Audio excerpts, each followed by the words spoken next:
저희들의 모든 삶을 주관하신 우리 하나님, 오늘도 이와 같이 주님 절에 저희들이 함께 모여서 주님께 경배하오니 예배 가운데 우리 주님이 기뻐 받으시며 저희와 함께 하셔서 늘 주님과 동행하는 삶을 살아갈 수 있도록 큰 믿음 주시고 성령과 동행하는 저희들의 모든 삶이 기쁨이 되며 소망이 되는 주님의 귀한 자녀들이 되게 하여 주옵소서.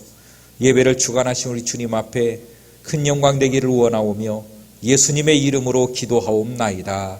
아멘. 오늘 에베소에 있는 이 말씀 우리가 3절 말씀을 또 보면 이렇게 말씀을 주고 있습니다. 곧 계시로 내게 비밀을 알게 하신 것은 내가 먼저 간단히 기록함과 같으니 라고 말하면서 시작을 합니다.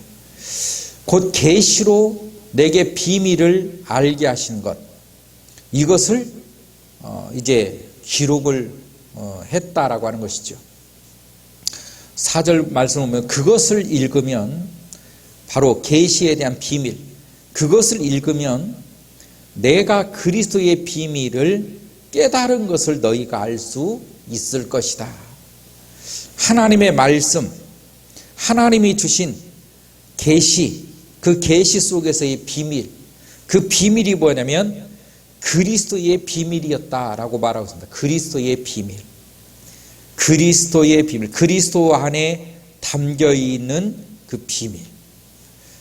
5절 말씀 보니까 이제 그의 거룩한 사도들과 선지자들에게 성령으로 나타내신 것 같이 다른 세대에서는 사람의 아들들에게 알리지 아니하셨으니 이는 이방인들이 복음으로 말미암아 그리스도 예수 안에서 함께 상속자가 되고 함께 지체가 되고 함께 약속에 참여하는 자가 됨이라.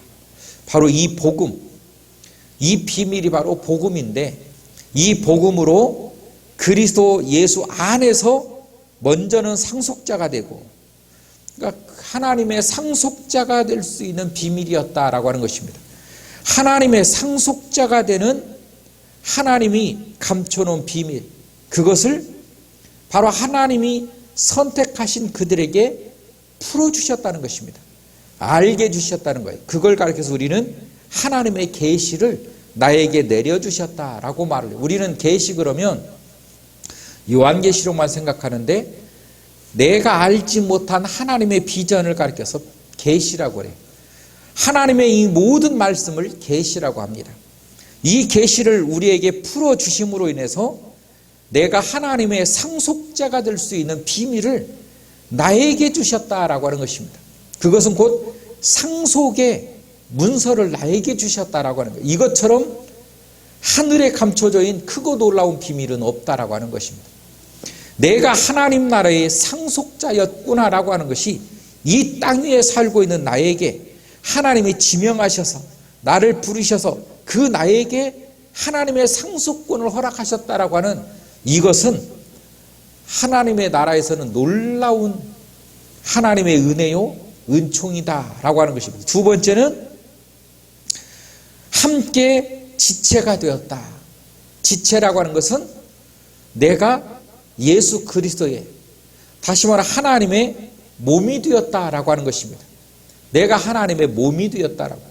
하나님의 몸이 되었다라고 하는 것은 뭐냐면 하나님의 영이 내 안에 들어오심으로 내가 하나님과 하나가 되어 살아가는 것. 이제는 인간의 육적인 그 욕망을 따라 살아가는 것이 아니라 내 속에서 하나님이 주신 이 비전을 따라 살아가는 삶, 하나님이 주신 그 말씀을 붙들고 살아가는 삶, 이것은 내 욕망과는 다른 차원입니다. 그러니까 내 욕망의 꿈이 있어요. 또 내 비전이 있습니다. 또 내가 하고 싶은 것이 있어요. 그런데 또 다른 내 속에서 또 다른 이가 나를 붙들고 계시고 나에게 말씀하시고 또 그걸 그렇게 살면 안 된다라고 하는 그 강력함으로 나를 거부하시는 것을 내가 느낄 수 있다는 것입니다. 그래서 사도 바울도 내 속에서 나의 욕망과 또 그리스도께서 내 속에서 싸우는 거예요. 그런데 자꾸 내 욕망이 그리스도를 앞지르고 내 욕망이 자꾸 높아지려고 하는 그 고통 속에서 사도 바울이 오호라, 이 고통에서 누가 나를 건져낼 수 있을까? 그것은 성령밖에 없다. 성령. 하나님의 성령의 그 법이 이 죄와 사망의 법에서 나를 구원하신다라고 하는 고백을 로마서 8장에서 말하고 있습니다. 그러니까 내 육적인 욕망이 나를 계속적으로 그 욕망의 길을 선택하기 위해서 나를 끌어당깁니다.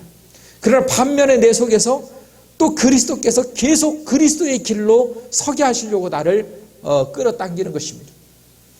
그 속에서 나의 선택의 길을, 어느 선택의 길을 설 것인가 라고 하는 그 자유의지를 내가 하나님 앞에서 보여야 된다는 것입니다. 그러니까 하나님이 강권적으로 나에게 강압적으로 끄시지만 그러나 강제는 아니라는 것입니다. 왜냐하면 나로 인해서 하나님을 선택하도록 하나님이 자유의지를 나에게 부어주심으로 나의 하나님이 부어주신 그 자유의지 그것 하나면 충분히 하나님을 선택할 수 있다라고 하는 거예요. 그래서 하나님이 하나님을 선택할 수밖에 없도록 주신 것이 바로 하나님의 말씀이라는 것입니다. 이 말씀을 보면 너의 욕망을 건드리고 너의 욕망을 앞세우는 이가 누구인지 그 비밀을 알게 될 것이다. 1장에서 그걸 선포하죠. 그게 바로 이 사탄, 마귀, 공중권세 잡은 그다. 바로 그가 너를 이 지옥으로, 사망으로 끌고 가려고 계속 너의 육체의 욕망을 유혹하고 있는 존재다라고 하는 존재의 증거를 우리들에게 보여주십니다. 그러면 적어도 우리는 하나님을 선택해야 되는데 사람은 순간의 달콤함을 잊을 수가 없는 것입니다. 순간의 달콤함 속에 항상 빠져들어가는 거예요. 그렇게 빠져들어가고 그렇게 실패했을지라도 그러나 주님은 끝까지 포기하지 아니하시고 항상 내 옆에 오셔서 나를 부릅니다. 주님의 손을 붙들라고 계속 주님이 손을 내밀고 있다는 것입니다. 주님의 길을 선택하라는 것이죠. 그래서 주님과 한 지체가 되기를 원하는 거예요. 성경에 죄라고 하는 표현, 죄가 무엇이냐라고 말할 때 죄라고 하는 것은 원래 우리가 하나님과 이렇게 한 몸이었는데 한 몸이어야 우리는 완성된 몸을 가질 수 있습니다. 그러니까 성령과 하나님과 내가 한 몸을 이루어야 돼요. 그래서 성령께서 나에게 주시는 그 음성을 듣고 내 육체가 그 주님의 말씀에 육체가 들리면 그 말씀에 우리가 순종을 하는 말씀대로의 삶을 살아야 돼요. 그러니까 주님의 말씀이 내 육체를 움직이고 있느냐 아니면 사탄이 내 육체를 움직이고 있느냐의 삶이 바로 나의 삶을 결정짓는 것입니다. 그러니까 주님의 말씀은 생명이다. 다시 말하면 내가 너 사는 길을 가르쳐 줄게. 네가 살려면 다시 말하면 네가 사는 길은 이런 길이야 라고 주님께서 말씀의 길을 주셔요. 그런데 사탄은 내가 사는 길을 주는 것이 아니라 순간적인 유혹을 통해서 죽음의 길을 준다는 것입니다. 그래서 사탄의 그 죄의 길은 사망이요 죽음이라는 것입니다. 죄가 장성하면 죄가 커지면 바로 사망의 길로 이 죽음의 길로 이른다라고 하는 것이 하나님의 말씀이에요. 자꾸 나를 죽음의 길을 걷게 해요. 그래서 육체의 욕망을 따라 살아가는 사람은 반드시 이 결말에 가서 후회하게 되어 있습니다. 다시 말해 인생을 그 허무한 인생을 깨달을 수밖에 없어요. 그러나 힘들고 어렵더라도 믿음의 길을 선택한 사람은 놀라운 것은 그 허무함이 없다는 거예요. 그럼에도 불구하고 내가 세상에서 잘 살아왔다라고 하는 말을 할 수가 있게 되는 것입니다. 이것은 돈을 많이 벌고 적고가 아니에요. 명예를 많이 얻었냐 적었냐가 아닙니다. 권력을 가졌었냐 안 가졌었냐가 아니에요. 내가 인생을 살아보면 예를 들어서 50까지 살아보고 60까지 살아보니 지금까지 나의 삶이 좀 힘들었었다 할지라도 믿음 가운데서 꾸준히 서 있었던 사람은 후회함이 없어요. 그럼에도 불구하고 내 인생은 잘 살았구나. 그래도 믿음의 길에 서 있었구나. 그게 보여요. 후회가 되질 않아요. 그런데 순간적인 삶을 내가 즐기며 살려고 살았던 그 인생이 내가 살아왔던 이 인생이 뭐냐? 아무것도 아님을 결과적으로 느끼고 그것을 고백할 수밖에 없어요.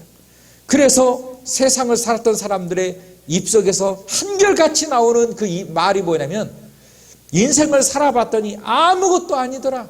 심지어는 후회만 남더라 라고 하는 결론을 만들어냅니다. 결론적으로는 누구의 말이 옳으냐? 믿음 가운데서 상황이 어렵든지 상황이 좋든지 믿음 가운데서 꿋꿋이 버텼던 그 인생은 인생 자체가 후회함이 없더라라고 하는 것입니다. 그래서 우리의 삶의 이 길 속에서 믿음의 길, 이 믿음의 길은 내가 심심할 것 같고 정말로 이 모든 유혹을 뿌리치니 힘들 것 같고 어려울 것 같지만 아니에요. 절대로 주님께서 주시는 그 생명의 생수가 있다는 것입니다. 세상에서 맛보지 못한 그 맛이 있다는 거예요. 그게 없이 늘 고통만 있다면 어떻게 믿음의 길을 걸을 수가 있겠습니까? 그러나 주님만이 주시는 그 속에서 주님 속에서 주님이 나에게 주시는 그 생수와 같은 그 놀라운 그 은혜, 놀라운 그 세상에서 느낄 수 없는 그 쾌감이 주 안에 있다는 것입니다. 여러분이 주님 안에서 주시는 그 희락을 경험하고 체험하는 믿음의 사람 되기를 주의 이름으로 축원합니다. 기도하겠습니다. 살아계신 하나님 아버지, 우리의 모든 잘남이 오히려 하나님 앞에 방해가 되어지고 우리의 똑똑함이 하나님 앞에서는 미련한 존재가 되어지는 것을 우리에게 알려주시는 주님, 오늘도 우리가 하나님 앞에서 지혜로운 자가 되어서 세상 문화를 타파하고 오히려 뛰어넘어 하나님을 붙들고 경배하며 믿음으로 나아갈 수 있는 주님의 귀한 자녀들이 되게 하여 주시옵소서. 예수님의 이름으로 기도하옵나이다. 아멘.